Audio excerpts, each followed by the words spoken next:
Estamos de regreso, mis amigos, en su programa Frente a Frente, la referencia informativa de cada día a través de Mira TV, Canal 9 de Inter. Antes de darle la bienvenida a Sergio Grafe, que ya está aquí con nosotros, quiero hablar acerca, ustedes saben que la semana pasada me llegaron varios mensajes con relación al tema del colegio Hipocampito, por el tema del incremento de la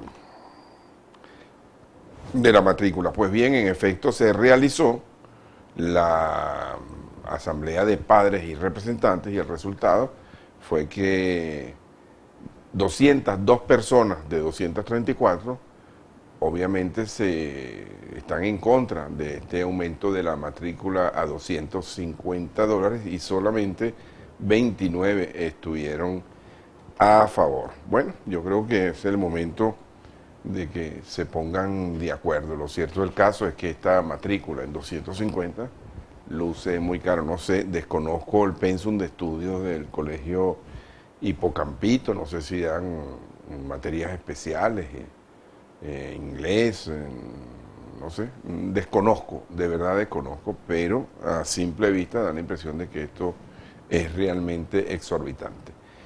Bien, mis amigos, hablaba en mi comentario anterior, accidentado por el tema de la garganta, que me dio un ahogo allí. El estudio está bastante frío.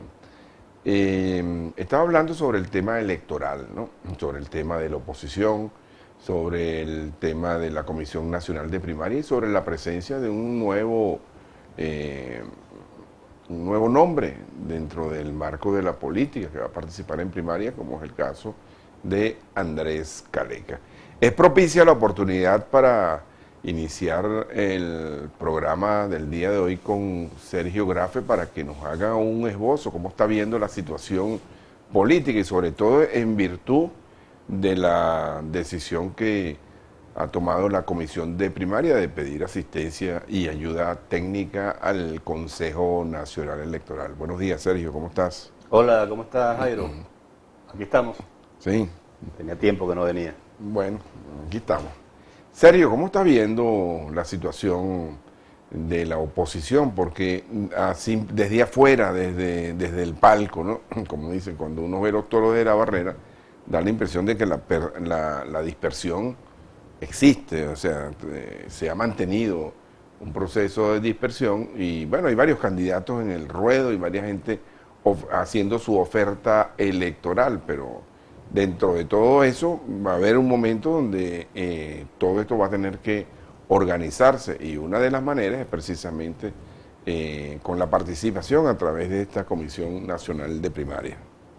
Sí, bueno, yo creo que lo más importante de todo ese planteamiento que haces es que existe una comisión que está organizando las primarias y hay un cronograma que se está cumpliendo con algunos leves retrasos en algunas circunstancias, pero se está cumpliendo. Y en mi opinión, en la medida en que avance el tiempo, se van a aclarar algunos temas que son polémicos en este momento. Las primarias están programadas para el 22 de octubre de este año. Eso es ya.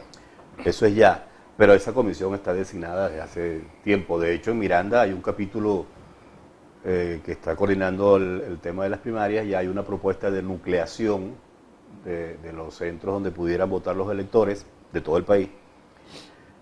Y como te digo, hay unos temas en los que algunos candidatos tienen criterios distintos y eso ha trancado un poco el proceso en la toma de decisiones. Por ejemplo, el tema del CNE. Por ejemplo, una de las candidatas más fuertes en este momento, que es María Corina Machado, ha dicho que no está de acuerdo con la participación del CNE en esas primarias. Hay otros candidatos como César Pérez Vías, por ejemplo, que dice que él va a las primarias con el CNE o sin el CNE. Hay unos que están, digamos, promoviendo la participación del CNE. En fin, hay tres criterios que ha hecho difícil la circunstancia. Ahora, aquí se trata de de ver la situación con realismo político. Hay cosas favorables si las realiza el CNE y hay cosas que no. Por ejemplo, el CNE aportaría dos elementos fundamentales en esas primarias. No estoy diciendo que esté a favor, estoy explicando la ventaja y desventaja de que participe o no el organismo electoral. Por ejemplo, el tema del registro electoral, eso es una información que está en el CNE. Y para que esa información salga del CNE tienes que pedir una asesoría de cualquier tipo, tienes que al menos pedir ese registro electoral. Porque lo que tú no pudieras es hacer unas primarias sin listado de electores. Y lo otro es que el proceso sería mucho más económico, porque la asesoría técnica del CNE sería solamente de las máquinas, es decir, todo el personal que operaría y el proceso de totalización estaría bajo el control de la Comisión de Primaria, es la propuesta que está en la mesa.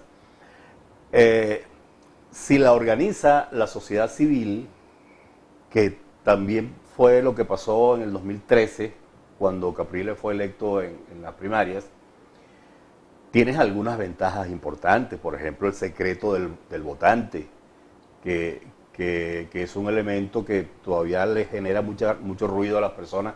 ¿Te acuerdas de aquella famosa lista Tancón? Si la sociedad civil las organiza, tendrá los mecanismos adecuados para evitar que esa información pueda ser manipulada con fines malignos. Pero claro, también tienes el problema de lo costoso del proceso. Los que han estudiado este tema de manera técnica dicen que cada elector pudiera costar, en términos individuales, alrededor de 4 o 5 dólares que participen en las primarias. Si tú, por ejemplo, de los 22 millones de electores que hay inscritos en el registro electoral, yo creo que la meta mínima debe ser, para que sean unas primarias exitosas, que participen aunque sea un 10% de esos electores. Estaríamos hablando de 2 millones y tanto de participantes. En el caso cuando fue electo Capriles en el 2013, participó el 16% de los electores, una participación altísima tomando en cuenta ese tipo de eventos. Porque si las primarias tú las realizas sin un alto nivel de participación, el efecto político no es el mismo del que las gane a que si participa pocas personas. Fíjate, Sergio, voy a rescatar esto último que acabas de decir. Si participa pocas personas, es decir, esto indudablemente que dejaría un mal sabor de cara a la elección presidencial. Pero ese es uno de los retos y los desafíos precisamente del liderazgo político, porque hay que entender una cosa: si esto no concita el interés de mucha gente ajena a los partidos políticos, entonces definitivamente la oposición va a tener que definirse también por un candidato por la vía del consenso. ¿Tú has pensado en esa posibilidad también? Sí, claro, la posibilidad del consenso siempre está latente, yo no la descarto. Inclusive el consenso pudiera significar la posibilidad de resolver algunas circunstancias que se van a presentar con las primarias. Hay algunos recursos que están introducidos ante el TSJ para tratar de sabotear el proceso de primaria. No te extrañe que efectivamente la sala electoral del TSJ falle a favor de una persona que, por cierto, fue candidato presidencial otra vez, de apellido Ratia. Claro, pero identificado con el gobierno, totalmente identificado con el gobierno. Está bien, pero eso es una injerencia, un tema que no le compete además. Totalmente, pero el problema es que tienen el poder para tomar la decisión, y eso obviamente, si tú no acatas esa decisión de la sala electoral, entrarías en un nivel de desacato que puede complicar todo el panorama electoral. Pero, por ejemplo, eso es un escenario que está planteado. Ahora, ¿qué haces tú? Pero frente a ese escenario hay que tener un plan B. Totalmente, a eso me refiero. ¿Qué haces tú si el gobierno bombardea las primarias? Tienes que tener un plan B. Y un plan B es, el primero, en mi opinión, es un gran acuerdo general entre los candidatos para que escojan uno solo de manera unitaria. Y no digo único porque no va a haber candidato único de la oposición. Será unitario, que representa, digamos, la mayoría de los electores opositores. Porque el gobierno se está encargando de que algunos de estos partidos que llaman alacranes presenten sus propios candidatos. Entonces tú vas a tener la tarjeta de AD, por ejemplo, con un candidato. Claro, pero que no han concitado interés, Sergio. Lo cierto del caso es que a ese sector de la oposición que tú te refieres no han concitado el interés. Ocurrió en las elecciones parlamentarias. No han hecho la tarea, mejor dicho. No, ¿En qué sentido? Que no son liderazgos que la gente aprecia directamente. No, claro. Entonces, claro. no han hecho la tarea, sencillamente. Entonces, como no han hecho esa tarea, bueno, hay que buscar otros artilugios para tratar de sabotear un proceso que a mí me parece que es una injerencia inaceptable. Totalmente, eso es una iniciativa de la sociedad civil, del ciudadano que decide organizarse para escoger un candidato unitario. No debería el gobierno meterse en esos asuntos, pero es que también el gobierno sabe, como decimos en relaciones internacionales, yo soy politólogo, pero vi mucho de esa materia, los rusos también juegan. El gobierno sabe que si las primarias se desarrollan con normalidad y existe un alto nivel de participación, una organización impecable, no hay críticas de ningún candidato, todos los demás candidatos se incorporan al candidato que gana, se constituyen grandes equipos de trabajo integrados, el que gane las primarias va a ser presidente de Venezuela el próximo año. Entonces, el tema es que aquí el gobierno va a tratar de hacer lo imposible por descalificar las primarias por cualquier método. La vía jurídica es una, pero también tienes otra. Es posible, por ejemplo, que tú inscribas candidatos con el plan alevoso de que denuncie fraude una vez que haya ocurrido las primarias, con ese objetivo específico. Es una forma también de sabotear, porque las primarias, el éxito político de las primarias estará en el nivel de participación, de organización y en la eficiencia como se realicen. No, bueno, y finalmente que presenten una cara que pueda representar a gran parte de la gente que está descontenta con el gobierno. Debo hacer una pausa. Mis amigos, vamos a hacer un breve corte, ya están llegando sus mensajes de texto. Recuerden el 232-3228 con el 0424. Ya venimos en su programa Frente a Frente.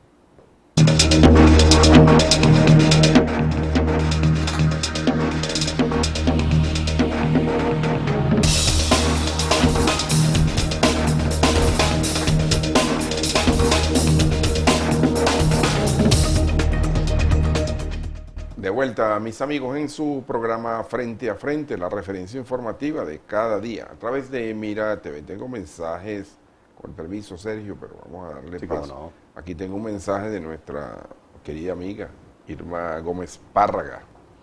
Saludo para ella. Por cierto, cumplió años estos días, Irma. Saludos, Irma. Bueno, y fiesta en el barrio, entonces. Felicidades, mi corazón. Porque Irma es de las personas que celebra con octavita. Así. Entonces, bueno. No, y es gratis ir a un cumpleaños allá porque ella misma canta. Ella canta además. Sí. Dice saludo a Sergio, a ti, cuídate la garganta. Debemos recordar que estas primarias son para la elección del candidato de la oposición. El porcentaje deberá atender a la cantidad de votantes de ese espectro, no de la totalidad de la población votante. Sergio lo explicó, Sergio lo dijo. Yo tenía la misma duda, pero lo dijo. Si votan un 10% de este padrón electoral de 23 millones, una cifra estimada en 2.300.000. Creo que eso quedó claro. Aquí está el señor Fernando Borges con el tema de la calle de Rivas. Le vamos a dar duro a esto. Buenos días. Irónicamente, el alcalde se formó como scout en el parque Gustavo Naut. Recibió la mejor formación y él fue uno de los mejores. La pasarela, buenos días vecinos de la Matica abajo, hacen un llamado al alcalde Fraia. La limpieza de las cunetas desde la bomba a la Matica colapsa la vía con las lluvias y el arreglo de la pasarela del kilómetro 25. La pasarela está muy deteriorada, los vecinos cruzan la vía para no usarla, no tienen parar, los escalones están inservibles. Hidrocapital, sector Zamora de José Manuel Álvarez, dura el agua 48 horas y después estamos 5 días sin ella. Insólito. Continuamos con Sergio Grafe. Sigan enviando sus Tú mensajes. sabes que hay aunque es verdad que está claro el tema de la participación, pero hay un asunto ahí que me escribe Irma que es bueno aclararlo. Estas primarias son abiertas. Eso implica que estarían habilitados para votar todo el registro electoral, es decir, los 22 millones Claro, de porque es que no electores tienes inscritos. un registro que diga este es de opositor o este no. Tendrías que rehacerlo.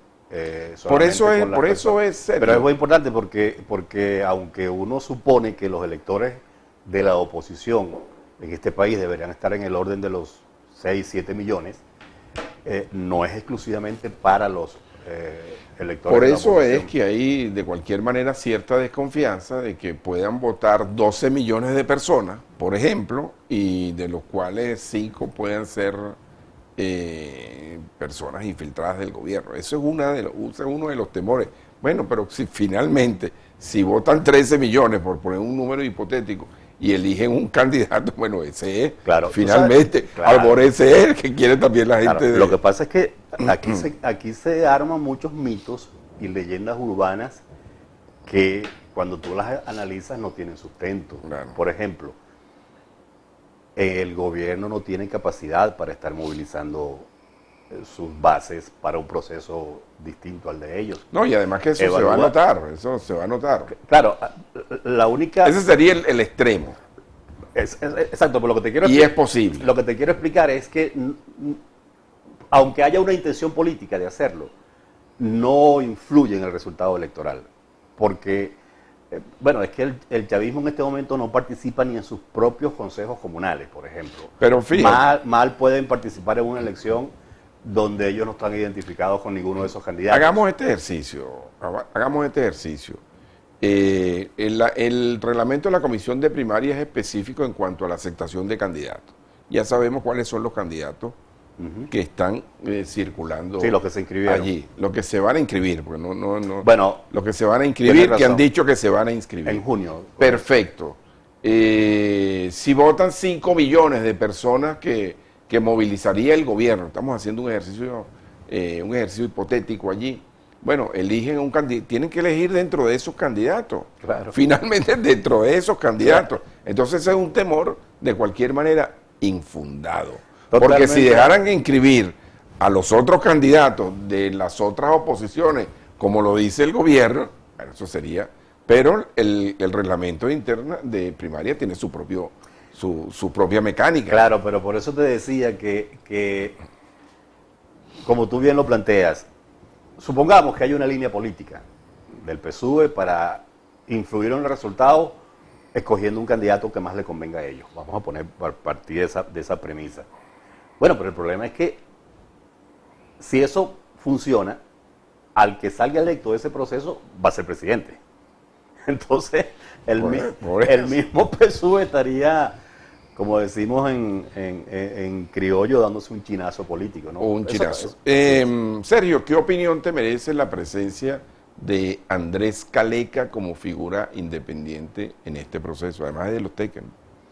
A mí me parece excelente la participación de Andrés Caleca y la de... No, iba a decir la de todos, pero sería hipócrita. Pero No, te pregunté por Caleca. La de muchos. Pero por eso. Después te voy a preguntar por pero los quería otros. generalizar. Yo he oído a Caleca desde hace mucho tiempo. Él ha estado insistiendo en la necesidad de la participación electoral como mecanismo de transformación y de cambio. Pero tiempo bastante, es decir, 2, 3 años por lo menos. Él ha estado dando foros, talleres en el país, promoviendo esa tesis.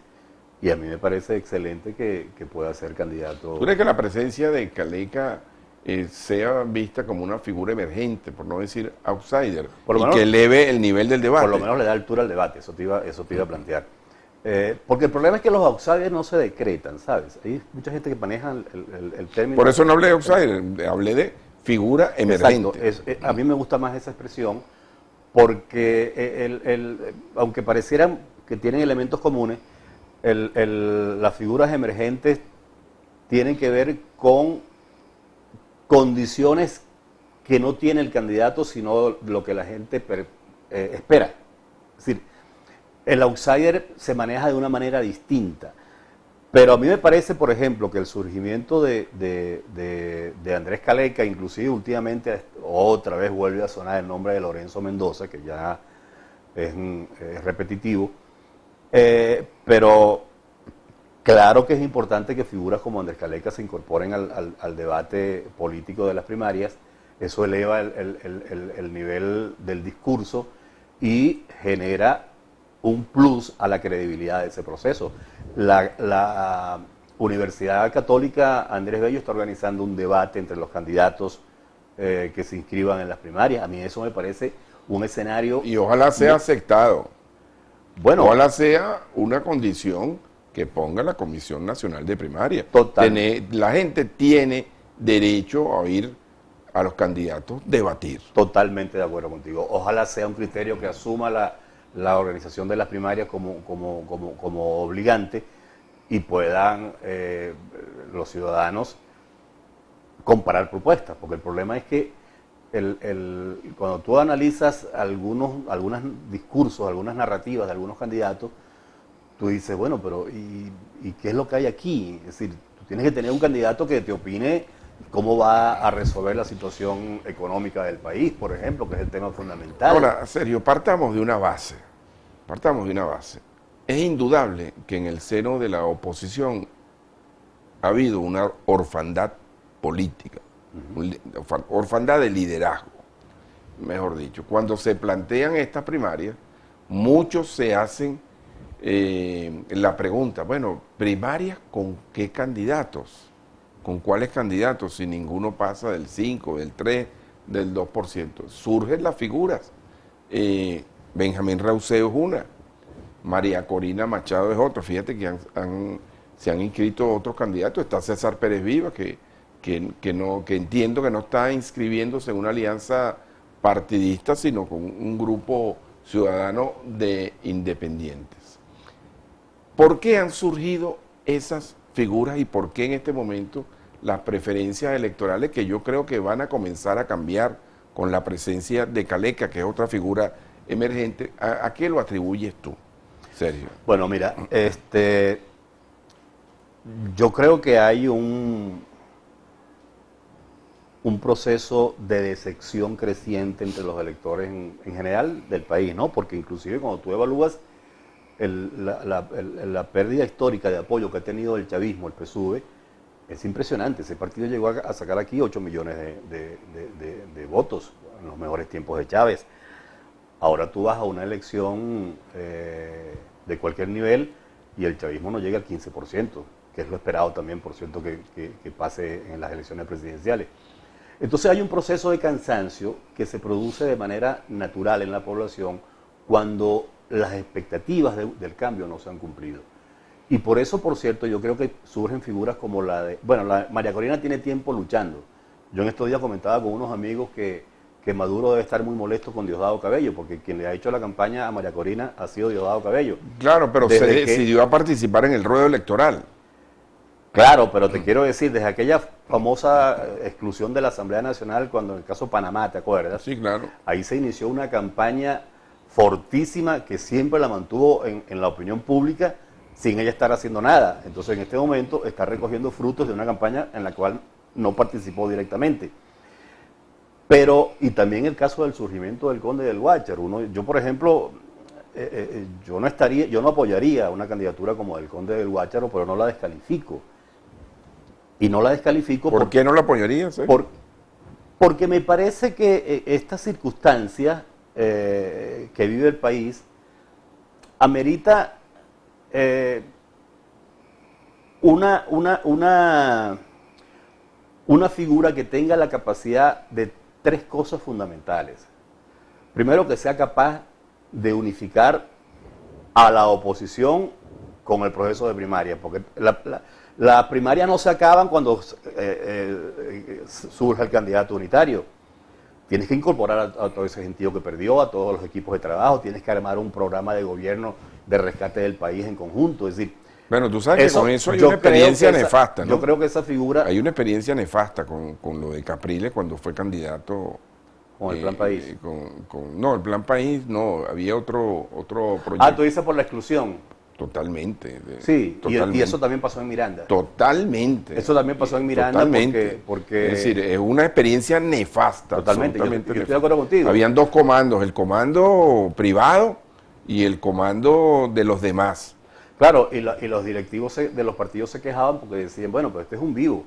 Este nos utilizó para ganar la... Bueno, ejemplo, ahí tienes la respuesta. En el caso de la gobernación, por ejemplo, yo te digo porque yo viví esa experiencia, y después que gana, entonces nos excluye, y decir, nos utilizó la unidad para ganar, pero no para gobernar. Okay. Entonces, yo creo que el conde del Guácharo, por ejemplo, ese perfil que te estoy explicando no lo reúne. Tiene que ser una persona que tenga criterio de estadista, que sea capaz de comprender que ese esfuerzo, producto de las primarias, tienes que concretarlo a través de un proceso de integración de toda la oposición en principio, pero también después del país.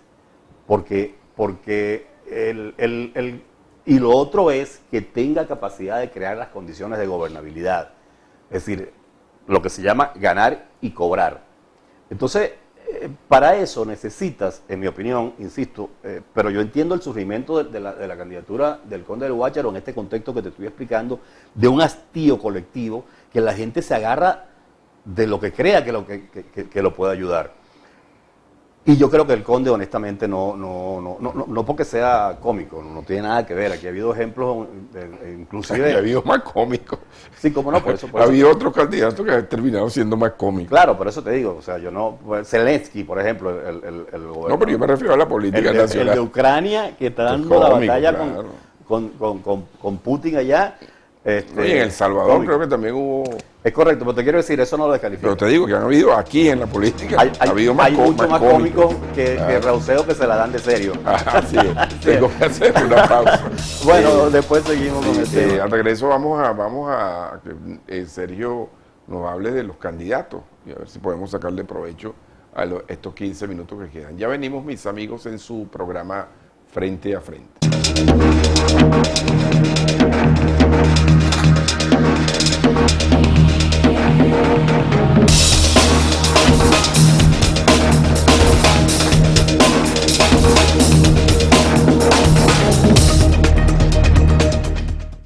Amigos, estamos de regreso en su programa Frente a Frente, la referencia informativa de cada mañana a través de Mira TV, Canal 9 de Interca. Estamos conversando hoy con Sergio Grafe, politólogo. Buenos días. En la avenida principal de la urbanización El Paso hay dos alcantarillas sin tapas. Representan un peligro para los transeúntes. Bueno, desde luego que es así. Eso es un gravísimo peligro. Amigo Jairo, buenísimo que participarán la mayoría de los votantes, porque así se ve el descontento del pueblo. Bueno, esa es la manera como el pueblo puede expresar su opinión. Otra vez con la doctora Irma Gómez Párraga. Muy bueno el programa, como siempre. Un beso para ambos. Perfecto. Recibido, doctora.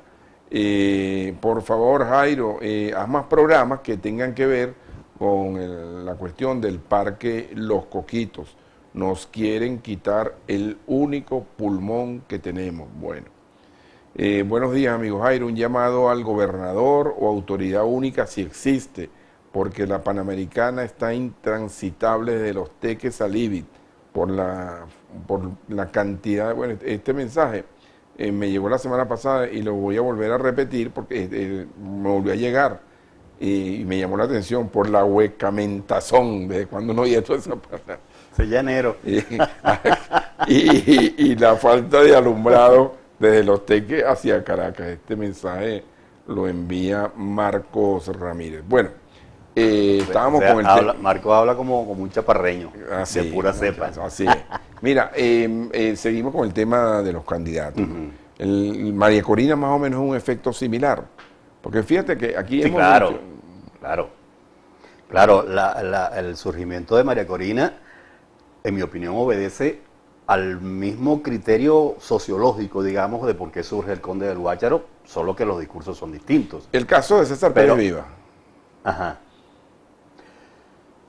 Yo si tú me pones una balanza y asumo mi posible subjetividad, porque César y yo somos amigos de hace mucho tiempo. El primer cargo público que yo tuve en este país fue en el Congreso antiguo con César Pérez Díaz. Pero yo creo que César es uno de los candidatos más serios que hay ahorita en este espectro de la... ¿Te refieres por lo del Conde, por lo de Benjamín Rauseo? No, me refiero a que tiene propuestas concretas sobre el tema económico, por ejemplo. Bueno, es un hombre que tiene visión de Estado. Así es, ha sido gobernador, tiene experiencia, pero además César es representa una figura que como él dice, puede cumplir con los tres procesos. Unir a la oposición, unir al país, ganar y después poder gobernar.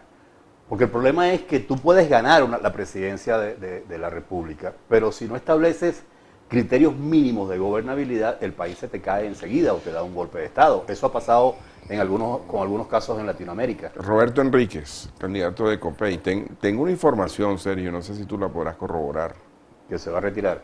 No, tengo una información de que está teniendo problemas con el apoyo de su partido. Esa información es cierta.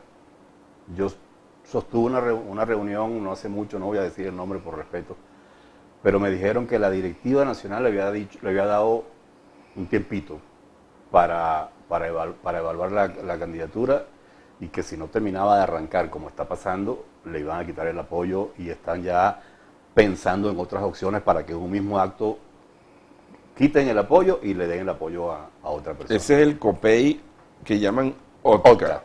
¿Por qué ese COPEI no apoyó a Pérez Viva? Bueno, porque también tenía su candidato, pues. Es decir, ahora, aquí hay algo importante. A pesar de que los candidatos se identifican con partidos políticos, esto es bueno que lo digamos, las elecciones son personalizadas. Es decir, las candidaturas se inscriben con nombre y apellido del candidato, no de partido político. Es decir, hablo de las primarias. La gente va a votar por nombre y apellido, no va a votar por... No, por supuesto. Por un logo. Pero las maquinarias, lo que queda en las maquinarias, van a mover. Totalmente de acuerdo contigo. Y tú has dicho una palabra clave. En estos procesos de preselección de candidatos, hay dos elementos que son fundamentales, que es lo que llaman maquinaria, organización y el financiamiento. Tú puedes tener mucho apoyo popular, pero si no tienes estructura que te si no hay leal, no hay lopa. Si no hay leal, no hay lopa. Puedes tener mucho apoyo popular y las encuestas puedes estar volando, pero si no tienes quien te movilice esos electores, quien te los cuide en las mesas electorales, no vas a ganar y eso se logra es con recursos Carlos económicos. Prosperi. No sé, está dando la batalla, pero es que esos partidos están muy disminuidos. En el caso de AD y COPEI, por ejemplo, AD tiene dos candidatos visibles, Bernabé y Prosperi. Entonces son partidos, bueno, fíjate, ese es el contrato. Ese es como una pelea entre zurdo y derecho. Está bien, pero... Es decir, la experiencia con la juventud, unos contrastes. Increíble eso, ¿no? Claro, es correcto, pero además quien está detrás... Yo pensé que el candidato de esa D iba a ser la exgobernadora del Táchira. Lady Gómez. Yo pensé. Todo el mundo pensó eso, pero bueno, lo que te quiero decir, esos partidos están tan disminuidos que además se dan el lujo de partirse en tres toletes. El caso de COPEI es dramático. Tienes un candidato del COPEI oficial, que es el que maneja la tarjeta, Juan Carlos Alvarado. Tienes un candidato del COPEI legítimo, OTCA, en fin, todos esos nombres. Esta unión también, eso es una...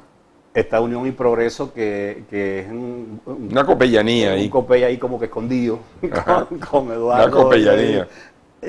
Y está otro COPEI rebelde, que en mi opinión es el mayoritario, que está respaldando la candidatura. Eso está como la Villo, hay varias Villos. De César Pérez Díaz, claro, así es. Entonces, pero tú al final dices, pero es que un candidato, aún contando con toda esa estructura de ese partido de manera unitaria, no tiene capacidad para ganar unas primarias. Por eso es que casi todos los candidatos, si no todos, están vendiendo el discurso de independientes para ver cómo puedan comer ahora, desde el punto de vista electoral ¿qué hace en varios falta sectores? Para encantar a la gente?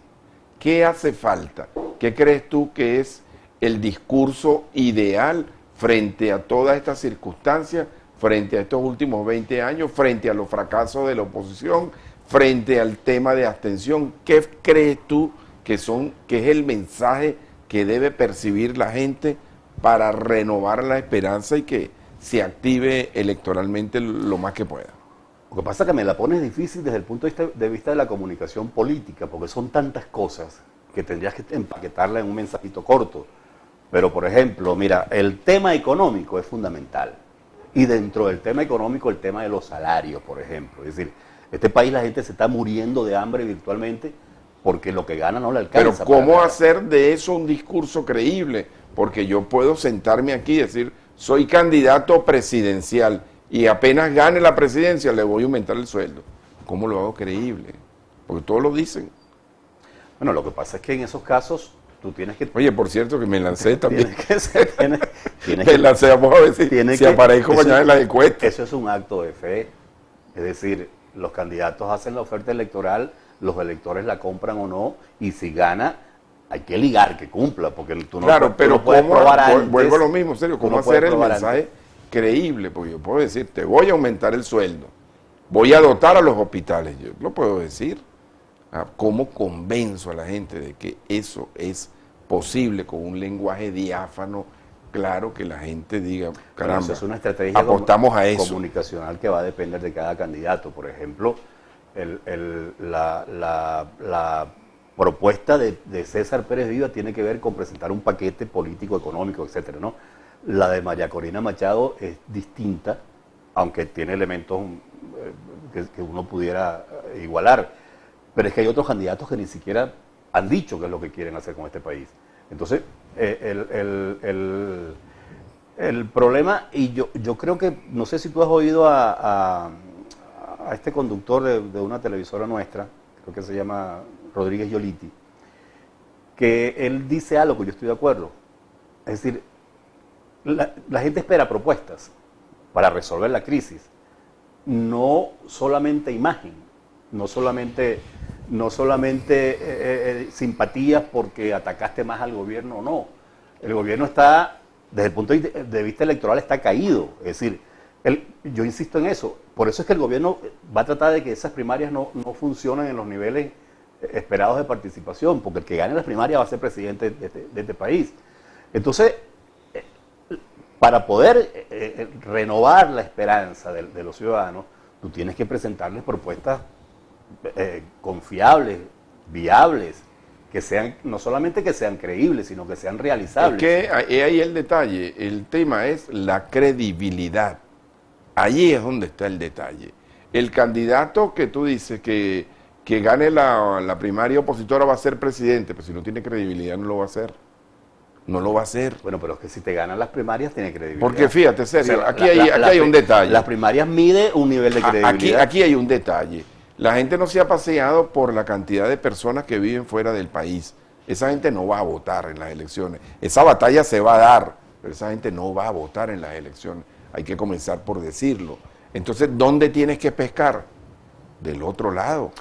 Bueno, pero fíjate... Del otro lado tienes que pescar. Yo estoy de acuerdo en cuanto a que el gobierno no le conviene, porque si en este momento, dentro de Venezuela, el gobierno tiene un rechazo del 80%, fuera de Venezuela debe estar en el 95%. Es decir, todo el mundo que se fue de este país se fue huyendo a las políticas del gobierno. Ahora, fíjate, la ONU ha establecido... Bueno, hasta el tren de Aragua. Hasta el tren de Aragua se fue huyendo. Fíjate,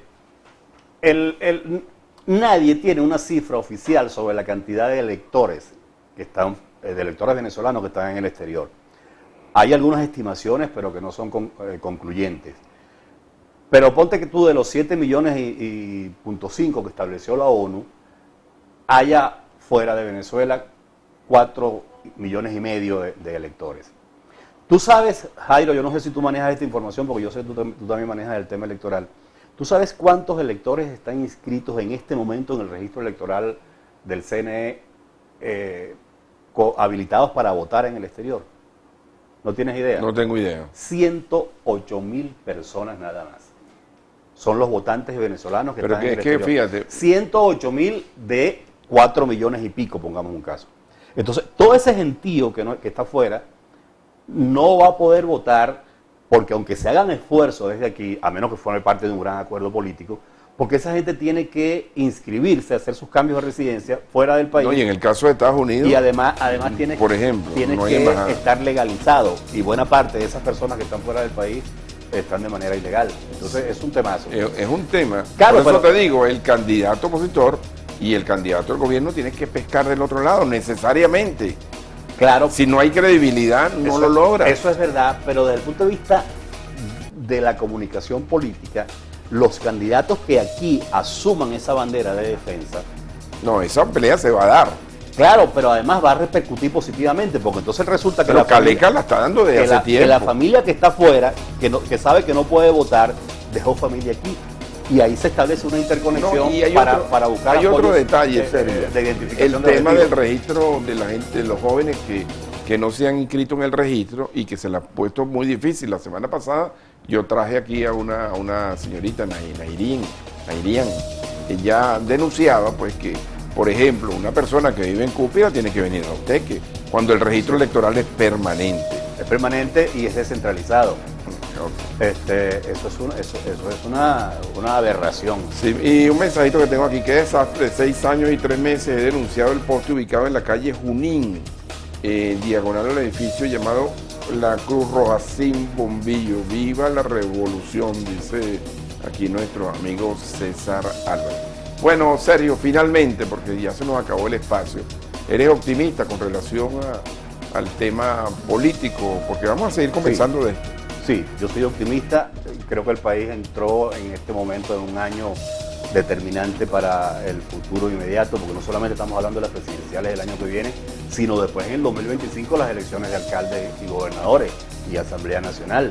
De tal manera que entramos en una fase definitoria de este proceso y yo creo que ya el chavismo anda buscando maneras, acuerdos políticos para la transición, porque ya se agotó se agotó el modelo, ya el chavismo está haciendo aguas internamente, hay un proceso de descomposición allí, de desconfianza, y creo que ya por más que quieran hacer algo no van a tener capacidad de maniobra ni para sabotear las primarias, y si las sabotean hay que buscar un plan B, y puede ser un gran acuerdo nacional como usted lo planteaba, pero definitivamente aquí entramos en una fase de esperanza y optimismo que estamos viviendo en este momento. Bueno, ha sido mi amigo Sergio Grafe, politólogo, que estuvo con nosotros en la mañana de hoy. Gracias, Sergio, por venir al estudio. Finalmente, Jairo, si logran lo del parque, pasará lo mismo que pasó con la cabecera del río San Pedro, que destruyeron un árbol de 300 años